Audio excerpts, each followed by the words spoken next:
Well, 4 people already saw and liked the technical issue post, so Yeah. at least people are seeing that. Well, they're seeing us now. They're not seeing us, they're hearing us. They're Okay, seeing yay. is starting soon. While you work on the video, can we just talk? We can. The video's here. We're ready. We're rolling. It's up. There's 5 people. You guys ready? Yeah. All right, here we go. Here we go. Okay, we're live now. Okay. More than enough technical difficulties for a fine Monday morning. Is it a curse? Is it like it's a Monday thing? Maybe we should change this to Friday noon. Yeah, right. Oh man. Well, good afternoon, good morning. I guess it's technically noon now. So good afternoon. And welcome to our live stream, Home Education Foundation's live stream with Brenda Dickinson. This is our hashtag Ask Brenda morning moments. And we also have with us today this wonderful, beautiful woman, Crystal Crawford. Who are you? I am your wife. Oh, yeah. But yes, but I also have been moderating the forum on the website and responding to incoming questions and messages from parents that are coming in through the website. So, Yes. And I am so grateful for her because I am juggling about 5 different balls out here, and I could not be doing what she's doing on behalf of HEF. So thank you so much, Crystal. you're Yes, welcome. absolutely. Yeah, she makes everything in the background run smoothly. Um, any of the questions that get fielded that come in, especially since the conference this weekend, we were seeing questions and contact submissions just piping through minute after minute, like tons of these things, which is great. And so she helps us kind of organize them all and get them answered in a fashion, in an orderly way. Some of the ones that are more challenging or nuanced, we have to go do a little bit more research or make some phone calls in the background to get the information that we need, because it's not on a website somewhere, right, Brenda? That's the Correct. challenge with some of this stuff. Mm-hmm. Okay, we're flying it while we build it, in a Amen. sense, in terms of PEP at least. There are other aspects of home education and all of the scholarships and the legislation that is not being built while it's being flown. There's some years and experience and precedent with it, but some of this is new, and I think that especially when it comes to PEP, I think that a lot of people expected PEP to kind of go off without a hitch because of the previous experience with scholarships. And what we have found with the different organizations working behind the scenes is that is not necessarily the case, and we're all trying to play catch up. Someone will get an answer to a question and it's like, okay, that's that, and then the other organization goes, oh, we haven't added that yet, and then they get it added, and something slightly changes, and everything is in motion while also trying to be transparent. So with that being said, Crystal's joining us today because she has taken some of those questions, fielded them, and we're going to dive into them. Do you want to go ahead? Sure. Yeah. So I basically went through the messages that have been coming to the website over the last week or so. And I just made a list to make sure that we cover everything. I've been responding individually to people, but I know people want to hear from Brenda directly and get her answers on some of these things. So I'm just going to ask the questions and then Brenda's going to answer them. So first question is, why do PEP students need to pay to take classes at public schools or for FLVS? If PEP is not government money, why is it considered double dipping if PEP students make use of free classes at schools which are paid for by government money? Wow, that's a lot. Because that's the way the legislature set it up. That's the bottom line. Their thinking is that they've given you a scholarship to pay for whatever you choose to take advantage of. But if you're enrolled in a public school class, then your student is entitled to funds through that system, and they're drawing down money over there in the public school system while you're being given a scholarship to direct the education of your children. While it isn't technically part of the state budget, it is diverted funds from corporations that should have gone in the state budget.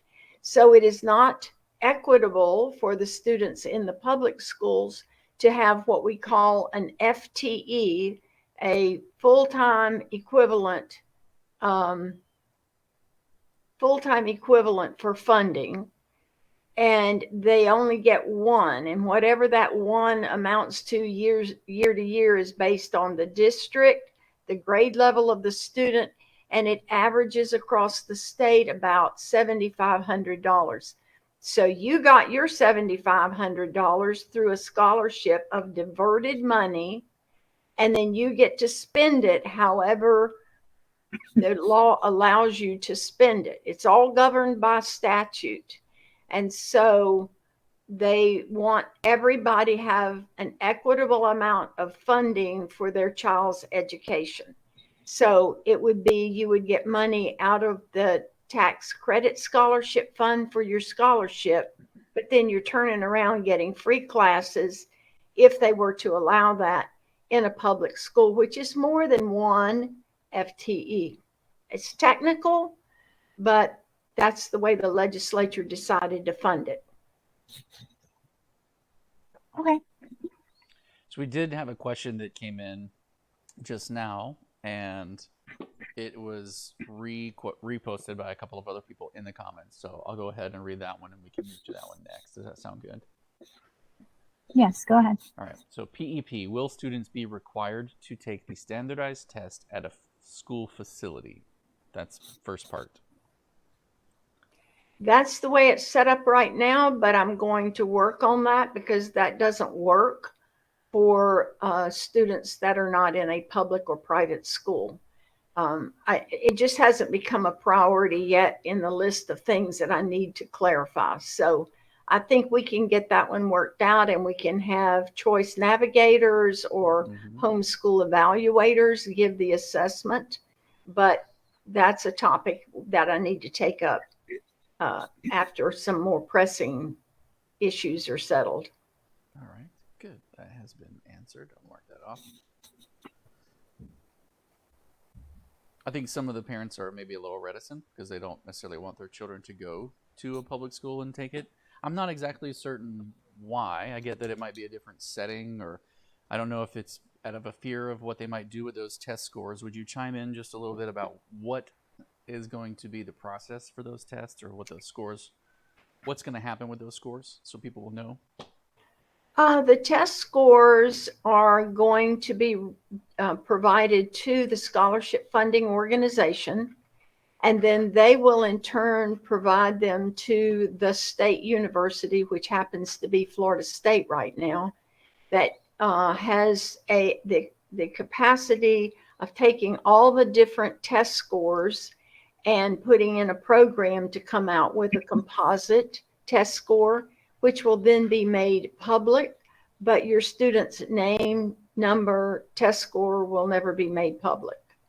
Right. So the student's information, the student's scores, are not going to be used individually. And to my understanding, they're also not going to be keeping the data longitudinally. So long term, they're not going to be keeping that data long term. They're trying to create a scoring and an assessment for the program itself. Correct? Right. I want to chime in on something that I heard at the conference. A parent told me something that sounded concerning, and they said that they had heard other parents talking about the idea of taking the PEP funds and using them, and then when it comes to testing at the end of the year, everyone should intentionally bomb the tests so that we throw off the program scoring, because that way they won't have our children's scores, etc. I think that's a terrible idea. It's a terrible idea. Because one of the things that it will end up doing is making a bunch of home education parents look very stupid, if I can use the S word. And they'll say, wow, a lot of these home educating people are just dumb. Look at this. So it'll do a number of things. Is one, it will make the scores look dumb because not everybody's going to participate. So your bell curve will come in lower, obviously. But then two, everyone will know that we followed suit with a dumb idea. And it's going to show them. Well, I think there's a more serious issue to this, Jason. I had not heard that, but because they're not called homeschoolers, they're going to be viewed as homeschoolers, parent Mm-hmm. directing the education of their children. And if the composite score looks bad, it may bring, and probably will bring, more regulation on the home education program, which we've Correct. tried really hard to separate to. it. But that's a very serious concern to me if people are thinking in that way. Yeah, it was the first I'd heard of it was this weekend, and a parent said that they had heard that parents in the community were passing that around and asking people to do that. And I was like, that is probably one of the worst things that someone could do.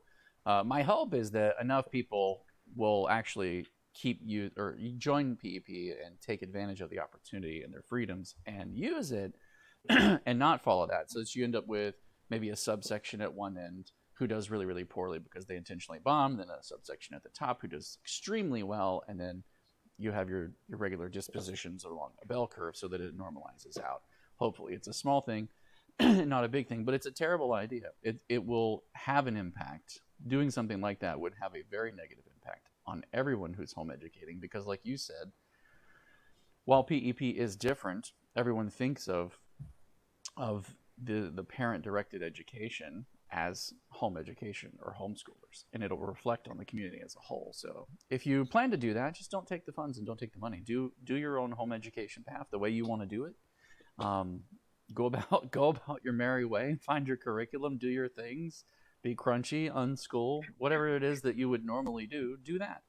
But leave the program in and of itself alone, if that's your intent, right? That would be If what their I would have to intent say. is to kill the program and bring more regulation on home education families who are registered under the home education law, Right. then yeah, they're going to accomplish their purpose, but that will harm the whole community. Correct. Yes, it would. It would harm the entire community, not just one part. Crystal, do you have other questions? I do. Can you hear me? Because my video was skipping for a minute. Okay. If someone is using an umbrella school part-time as a resource for their homeschooling, do they still need to unenroll from the umbrella school to use PEP? And then a related question. Well, understand. Let her answer that one first. Okay. We'll go with that one.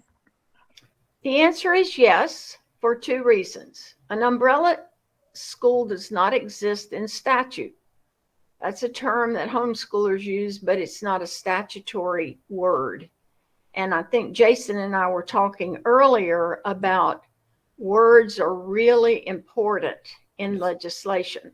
Really important. An and, an or, a the, an a are very important words.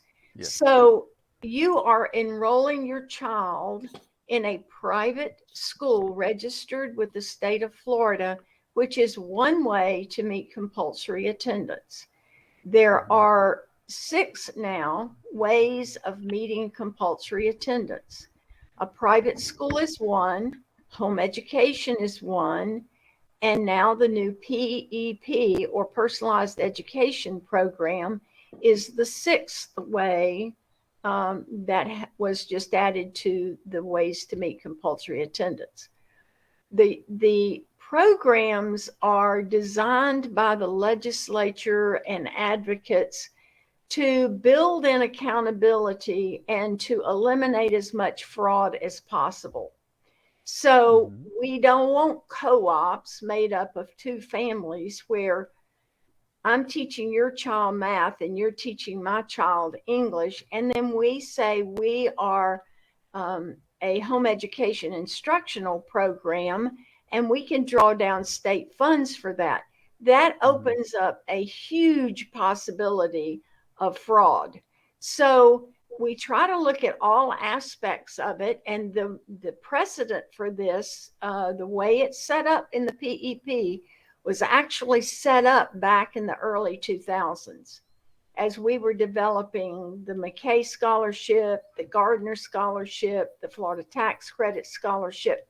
We were looking at ways to make sure that private schools didn't pop up and claim to be private schools by just filling out a database.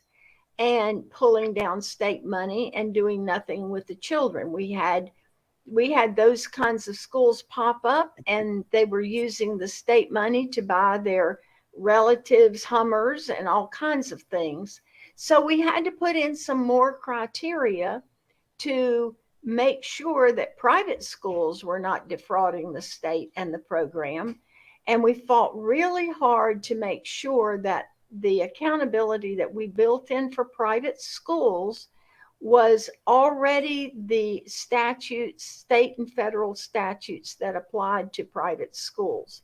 So there's a totally different section of law that is called Private School Accountability for Schools Taking Scholarship Students. If a private school, i.e., an umbrella school, chooses to participate, they can't meet those criteria, and they therefore will not be an eligible private school under these scholarship programs. There's more oversight by DOE. They have to submit reports. The curriculum is not controlled, but the students do have to take a standardized test. And that's why the PEP program uses a standardized test, because they want to be able to compare the various programs and see if state money is being spent. So in the PEP legislation, it says that you cannot enroll in a private school unless you're you can't take classes in a private school unless you're a PEP program. Those are prohibitions. So you can't enroll in a private school and then the parent direct the education, because the eligible private school will require you to attend school regularly to meet compulsory attendance. It's very complicated, and I'm not sure that most people will understand all the nuances, but there are good reasons for that. So the answer is no, you cannot enroll your child in a umbrella private school because it is not a eligible private school where you could take classes. So Okay, so well, can I? oh, sorry, go ahead. Well, can I ask a clarification to that? Yes. Yeah. So, does that apply even if you're not wanting to use PEP funds at the umbrella school? You just want to be able to be enrolled in one while taking PEP funds for other things?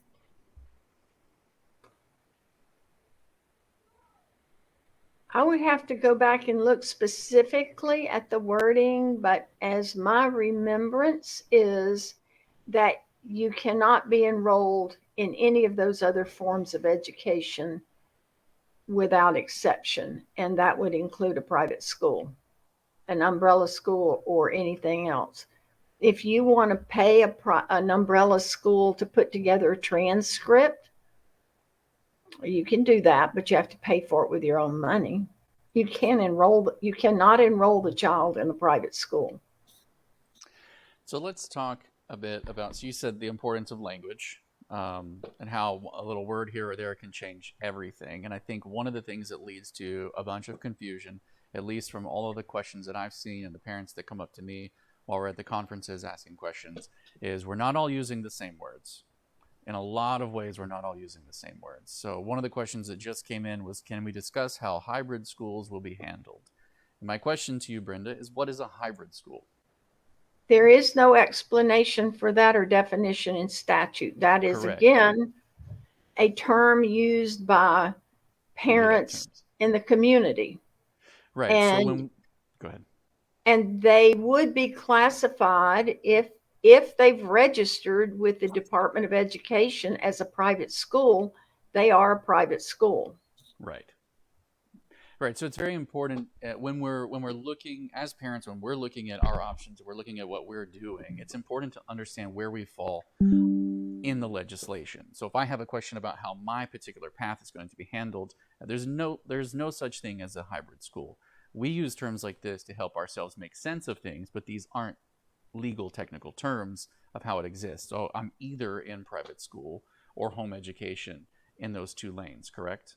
Yes, or a PEP program. They're all three different lanes. Right. Well, yes, I was just assuming that we hadn't yet gone into PEP. But yes. So now there are three separate lanes.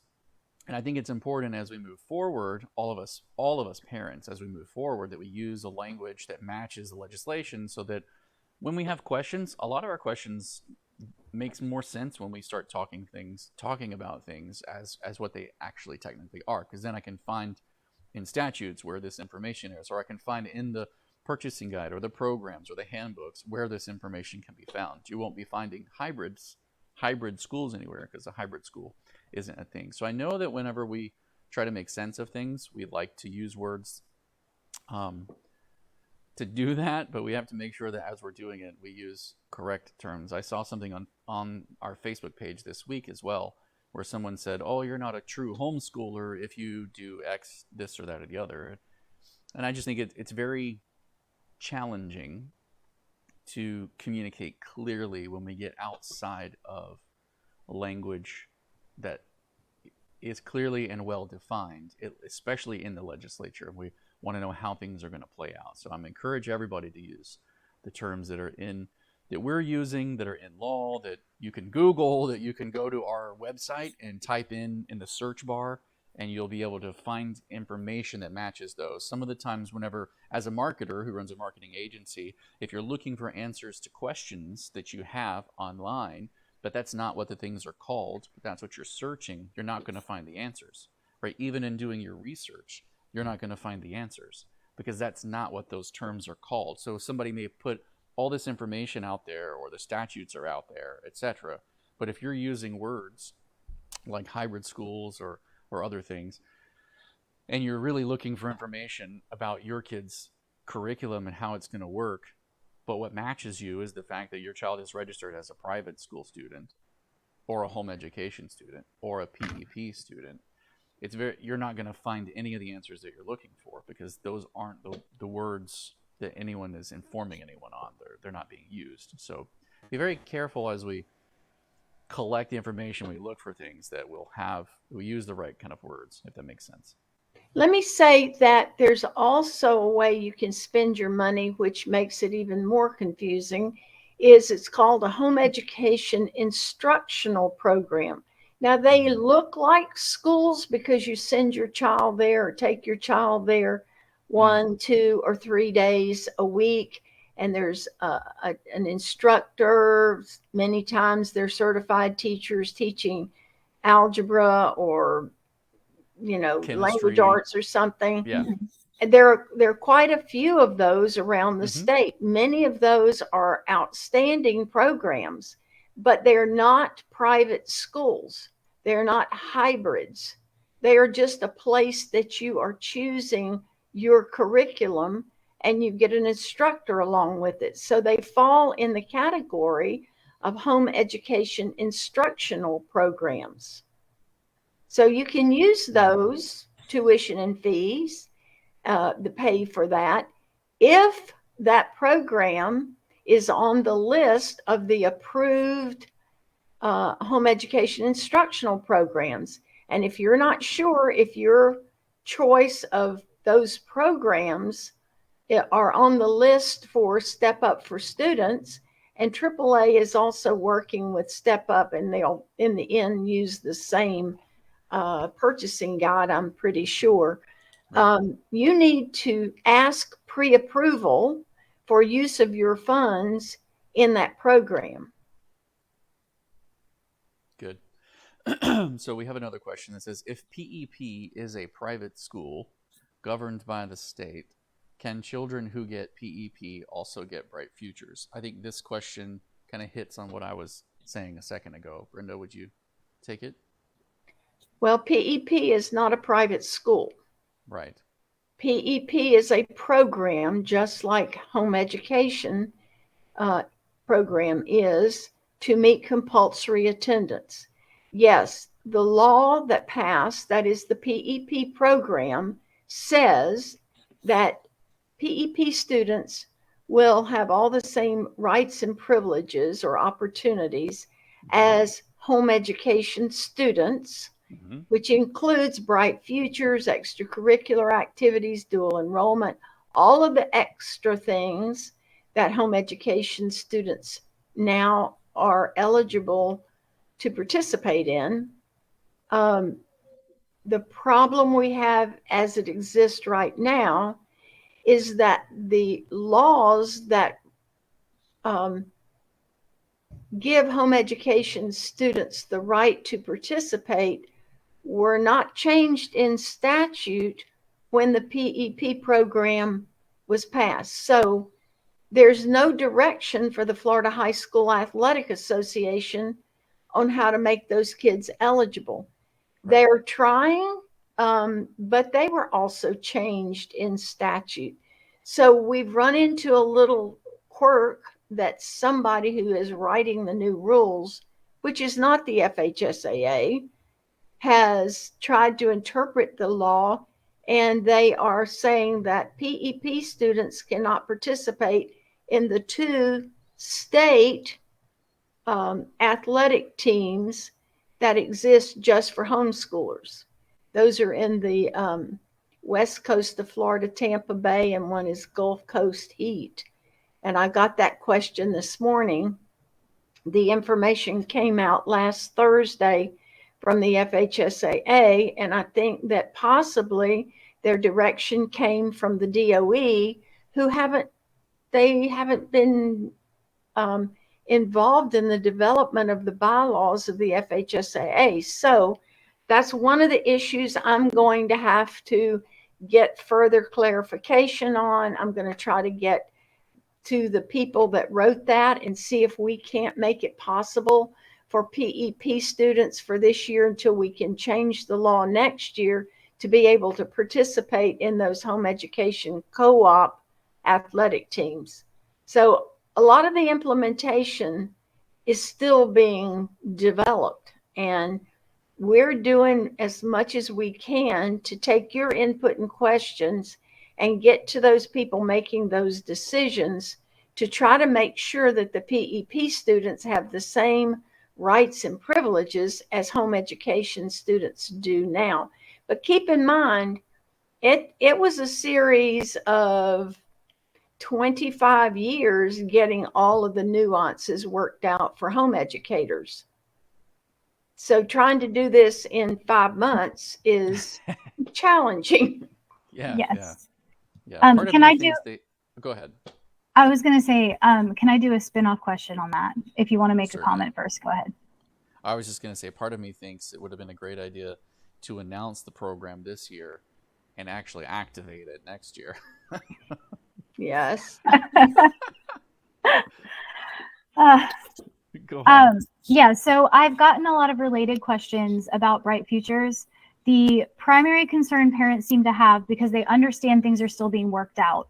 So their question is, if they have a junior or senior, is it better for now just to remain home education with the county so that they don't accidentally mess up anything for their Bright Futures? My opinion is yes, they should, because your money for Bright Futures is going to be a lot more than the PEP program. And we don't know yet how the volunteer hours are going to be reported to the Bright Futures office. I asked that question a little over a week ago, and they said our catalog is coming out. So I feel like by the time the child's a junior, I feel like by the time they're graduating, they will have all that worked out. But at the moment, I can't personally, Brenda Dickinson cannot give you assurance that that's going to work out for your child. So I know everybody's trying, but we're going to have to go through another session of the legislature where they amend all these different statutes that we've done over a period of 25 years to make it work, and that the agencies that handle those different issues like Bright Futures or the FHSAA, that they are given instruction in law how they're supposed to be handling this. So I would say definitely if your child is a senior, don't rock the boat. And it's I'm hoping everything is going to work out, and we'll be in there fighting to make sure that the language is favorable toward PEP students. But I'm not a legislator. I just lobby them to do the right thing. So another question, again on the hybrid subject, but I spoke to a step-up representative who said private schools will receive full scholarship distribution for all students who are enrolled and have attended 10 days or more during the quarter at the school. That's a quote from the step-up representative. The person then says, I believe the issue is figuring out how to take attendance on homeschool days for hybrid private schools where students go to campus 3 days and homeschool 2 days. Couldn't we simply submit work from homeschool days to the private hybrid school to count as attendance? Correct No, me if I'm wrong, but does that have anything to do with PEP? no. PEP students are not enrolled in private schools. Correct. PEP students do not keep attendance, just like home education students. There's this little class out there that parents choose on an umbrella private school. A hybrid is an umbrella. It's not a thing in statute. Correct. The So things that we're calling hybrids and umbrellas aren't terms that are legally exist. exactly. They're made up words, like I said earlier, that we use to try to make sense of everything. But it becomes a whole lot clearer when we stop using words like that and we use the words that apply to my child. Is my child a home education student? Or are they a private school student? If they're a private school student, PEP doesn't apply to them. If they're a private school student, then they have to follow whatever rules the private school comes up with for their student, because the private school is held accountable for their students. Correct?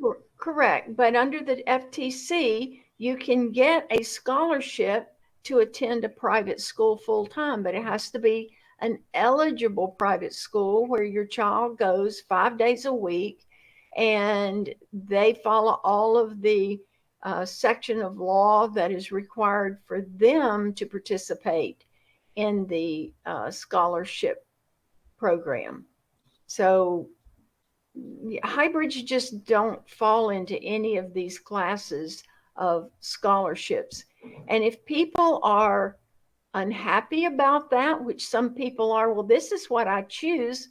Well, you have to choose, and each one of your choices have certain requirements, certain consequences, certain outcomes, and certain responsibilities. There's a section of law that governs those.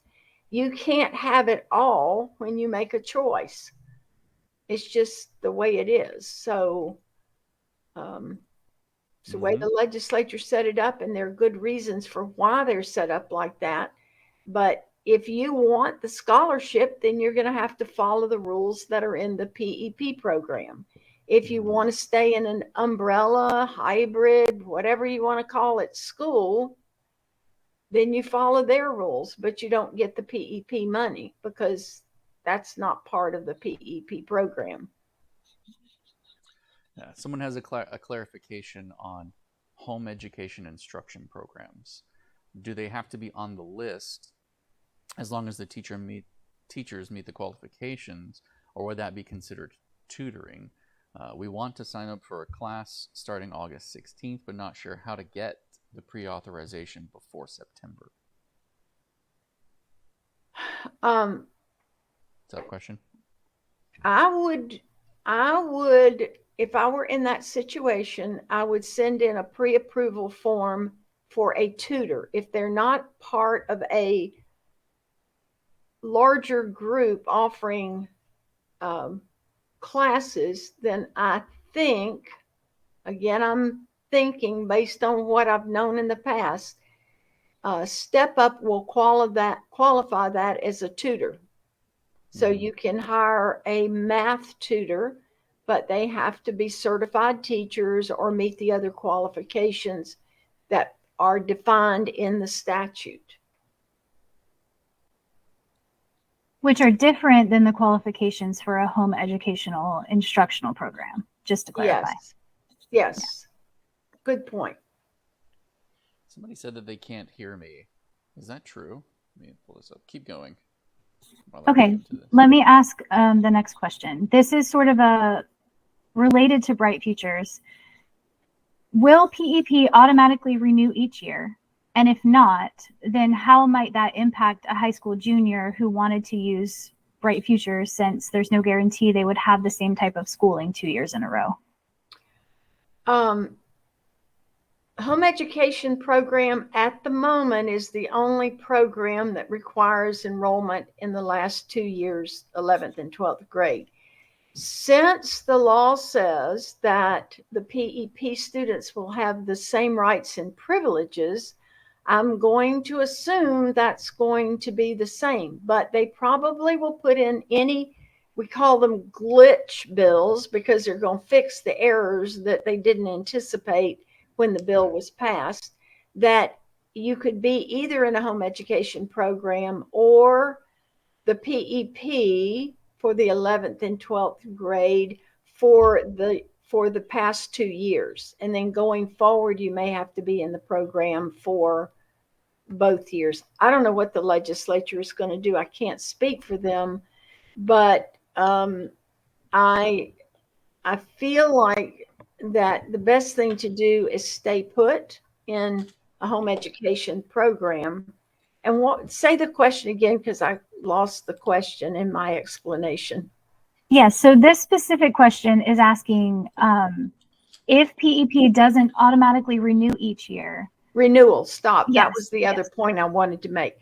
It will be renewed if you turn in a standardized test score at the end of the year. That is the trigger for renewal. Okay. Oh, okay. I'm just going to ask the next question. This is kind of a collection of extracurricular questions. Jason, you've got a lot of like mic noise going on. I'm back. Sorry. Okay. It was my battery was low. That's why. Okay. Does participating in PEP disqualify my students from playing in sports at the local public school? No. And are city and county recreation sports participation fees eligible for PEP funds? And how would an organization like a dance studio become eligible to obtain PEP funds? Those are all questions that the parent needs to ask, not the first one, but the dance program, the county and club teams. All of those things need to be asked for pre-approval so that Step Up can collect the data and what parents want to spend their money on. I'm going to make a educated guess. Again, it's a guess that dance will be covered, that the county and club team and even there's a group called Saints that does PE programs for homeschoolers. They're going to be covered. I'm pretty sure all of those will be covered in the payment for your PEP. But again, if parents don't ask, then Step Up is not going to know that's an important thing to PEP parents. So submitting that question, and Crystal, you might weigh in more on the how to and where to, because you're more into the weeds of that. I don't see those forms. So you want to take it from there, how parents get their information there? Sure. Can they see the screen share you're doing, Jason?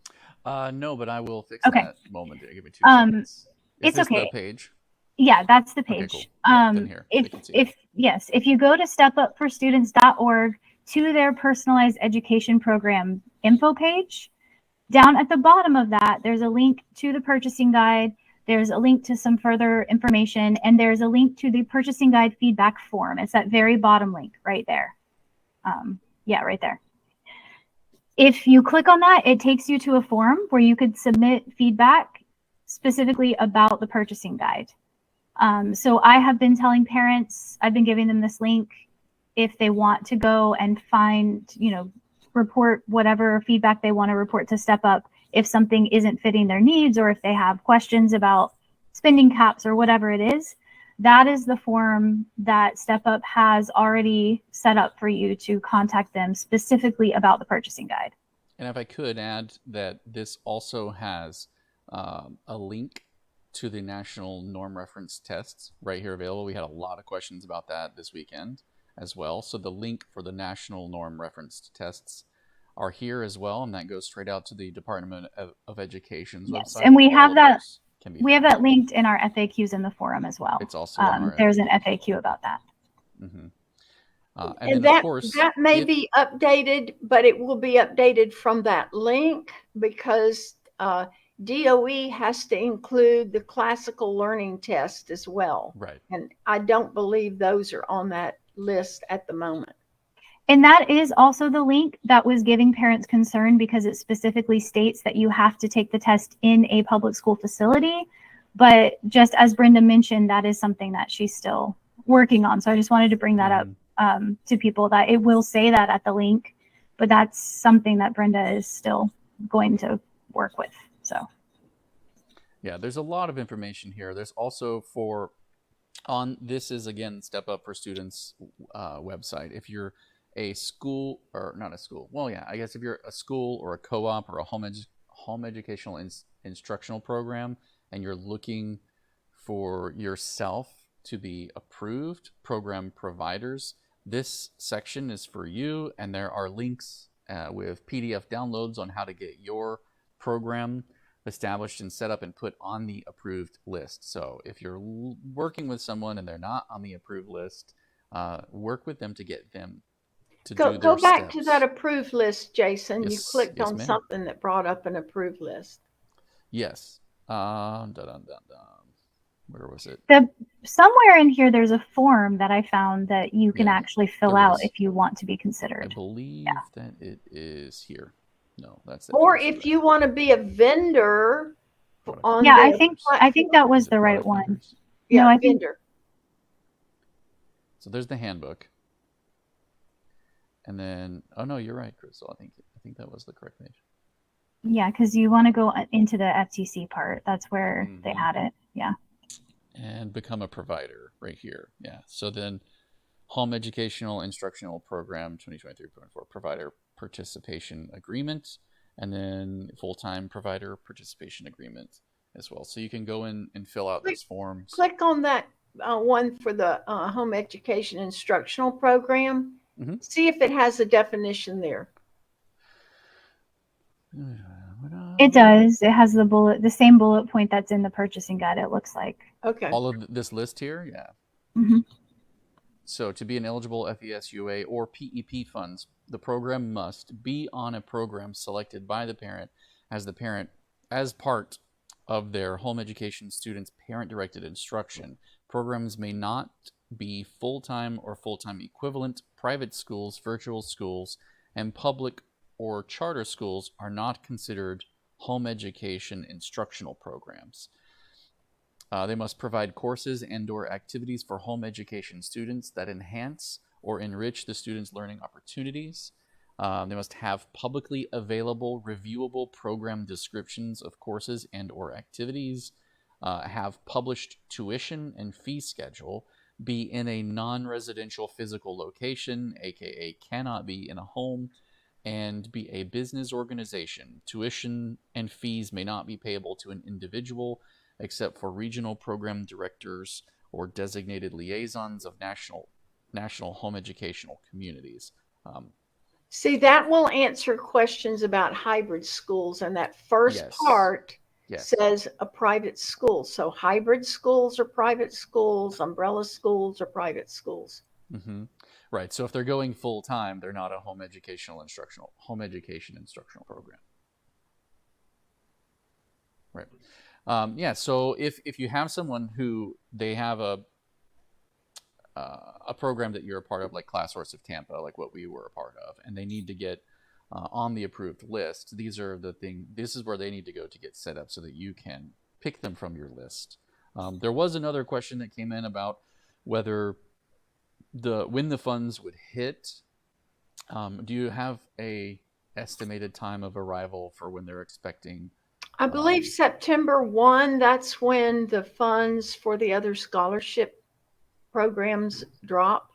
And so a lot of parents are like, hey, we have to, one, we're applying and getting accepted based off of lower income status for PEP, right? That's the triage way of it being handed out. If that's the case, how do we pay up front and then get reimbursed, or do we just wait and have it auto drafted? How does that look? What does that look like? Do you know? You're not guaranteed to be paid unless you get pre-approval at this point. So Okay. they need to ask for pre-approval on some of that stuff. And if some of those programs already exist on that list and you hit a list somewhere in the search you were just doing on the website where there was a list of programs I'm trying to already there. What does that say? No, I can't read it. That's the purchasing guide, so it doesn't have the list. It doesn't have the names of the pre-approved ones yet? No. No, but there Okay, was they one have that- an internal list then. So if you're asking, let's just take ClassSource. If you want your children to be enrolled in ClassSource, then you ask for pre-approval. If they've already gotten a number of those, or if they were on the list from previous years, you probably will get a quick response back. But keep in mind, some of the things you're hearing and waiting on from telephone calls are coming through a call center, which is a third party hired by Step Up for Students. Sometimes they're giving incorrect information. We need to know that so that we can instruct, so that Step Up can instruct their call centers to correct the information that they're giving, because we had parents that were being told by the call center that they can only enroll their students in a private school with PEP, which is incorrect. So there's not only confusion from the parents, but from the call center. But again, communication is the key right now so that we can get all of these so we're getting the question, issues. Pre-approval from who? And how do you get it? Crystal, take that one. So pre-approval from Step Up, you'll want to actually contact Step Up with the name of the organization, like say ClassSource, and the link to their program, because again, one of the requirements for a home education instructional program is that they have publicly available tuition and fees listed and courses listed and all of that. So you will that be done here? Yeah, you use the pre-approval form. There is a pre-approval form somewhere. I'm not sure where on this. It's not on the PEP page on their site. Okay. Not the purchasing guide feedback form. That is for feedback on the guide itself. But there's supposed to be a link somewhere on the site for pre-approval. I don't know if you want to like try to find it, but I do know that it's not easily visible there on the PEP page. It's probably somewhere else. It seemed to me that it maybe was down in the bottom somewhere. A link on at the bottom of one of those pages. Brenda, do you know how long the pre-approval process takes? It depends. It depends on if it was pre-approved in previous years, if other parents have asked for it and it's already gone through the process. But a lot of them are being bumped up to learning specialists with Step Up for Students. And that could take, a couple of weeks to get that information. Okay. Yeah. We'll try to find a link to the pre-approval form. Yeah, because it's not showing up anywhere easily findable right now. So yeah, right. This is a there's hard only a million website. Questions coming in. Yeah, it's a hard website to navigate. So what we'll try to do to make it simpler is on our website, we'll put a link to if you want to become a vendor, if you want to become a home education instructional program. What are the other categories? Curriculum, where you can link to those particular things and give your questions or feedback to the appropriate people at Step Up. Yes, I'll try to compile those links and get them into an FAQ in the forum. Great. Because right now I have a more generic FAQ that says, submit for pre-approval to them, but I'll make one with all the links. Okay. Once I find them. Great. On a related question to the funds, I've had several questions come in about what that's going to look like. Are they going to be put on a card? How's the reimbursement process going to work? Is there going to be a direct buy platform, and when will it be available? All of those questions. Okay. The way this works is that you set up an account for your student, and the money is deposited in your student's account. You can only spend the money on the items which are designated in statute, and they will take those funds out of your student's account for that specific activity, class, curriculum, tuition and fees, whatever it is that's approved. And there will be at some point, if it isn't already out there, a platform on the website for the Step Up for Students. AAA is not as automated and easy to find the information online as Step Up is, but they will, in the end, they will have the same approved programs by December. But if it's on the platform, if you want to order say a Becca 5th grade math, you could go on the platform, click on that. Becca has agreed to take the funds for your student, and Step Up will send those to Becca, and then Becca will send you the material. As far as classes at a program that's a home education instructional program, I haven't heard whether those are going to be on a platform or not. But if they are an approved program and the home education instructional program is willing to accept the funds directly, then Step Up will send those on your behalf. Before you spend your money and you think that you're going to have approval, be sure and ask in advance. And then if they say yes, then you will be reimbursed for the items that are not on an approved direct pay list in the future. Okay. Okay. Another question came in. If the funds are due now, but we have to wait for pre-approval, how do we pay for those? Would that be something that's left up to the program that they're working with? Like the funds won't be necessarily delivered until September 1st, right? I know that with curriculum, the law says that you can choose it off the platform, or you can pay for it and the scholarship funding organization will reimburse you. There's no criteria. There's no, well, that's not exactly true.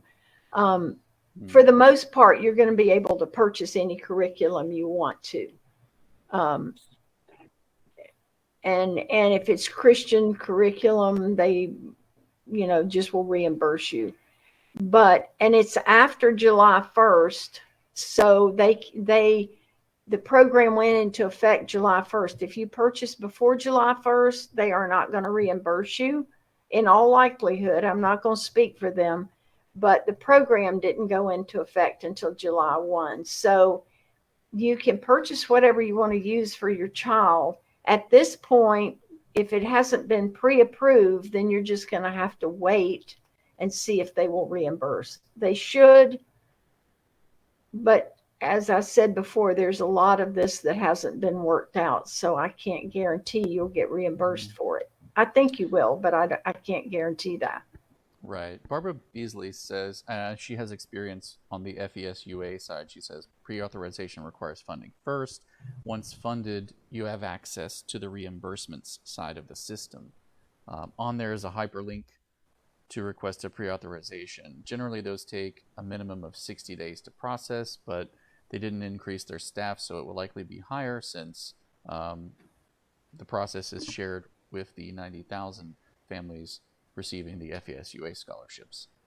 So that's an insight. I thought it was interesting. And some people are actually answering questions for each other in the chat, so it's interesting. Here's where would a standalone self-paced, no live classes online class be considered curriculum or tutoring?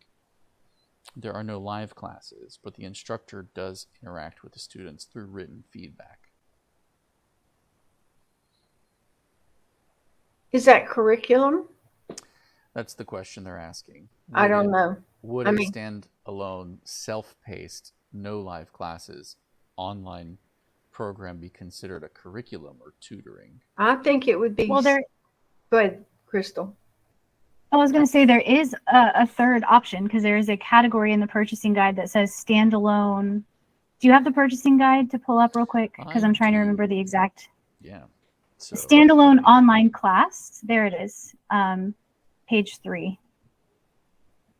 Yeah, I was going to say that the statute says digital or online classes, but certain online classes have to be approved with virtual programs. So this one is I was wondering if this is like falls under that or if it's something else, because it's called in the purchasing guide, it calls it a standalone online class, but it specifically says that it does not permit live interactive instruction. It's like a pre-recorded standalone class that you purchase.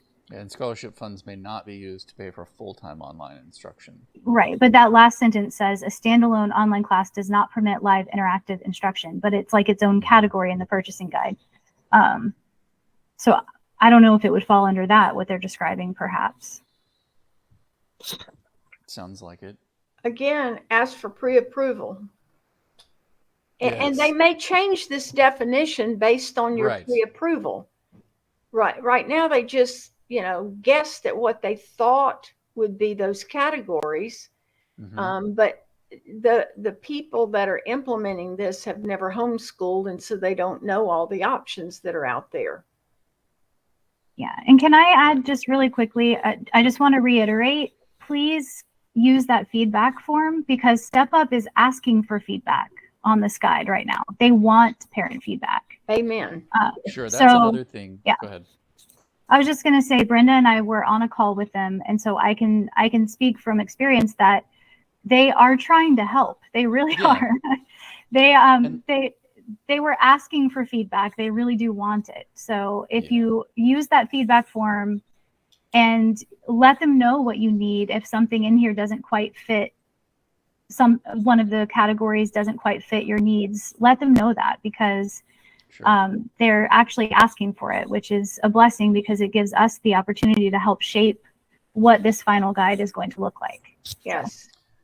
Yes, and I think that's important to keep in mind. We had a lot of questions come in over the weekend, and some through Facebook or contact forums, and parents were upset that their stuff didn't get approved or wasn't on the list or things like that. And I think that when you're dealing with a call center and they're looking at a list and it says that they're not on the list, and they tell you it's not on the list, that doesn't mean that it is not on the list forever and always and won't be added. This is an informed process. So some parents hear that and they think, oh, well, we can't do it then, or, oh, that's unfair that our stuff's not covered. Well, stay in the process, stay in the game, inform it as we go, and continue to give them that feedback. Make use of the feedback form, submit that information. That's a very important part of this. So, and of course, we've asked people how, people have asked us, how can we help you? This is how you can help us in this particular area, help shape the program. Yes. Mm-hmm. I want to ask, because we're on the topic, there's one particular question that I've been getting that is sort of a tricky area for this. And it is, why are TVs covered under like classroom equipment, but computers, laptops are not covered? And I know we have an FAQ in the forum that essentially said that's because technology was not included in statute for this.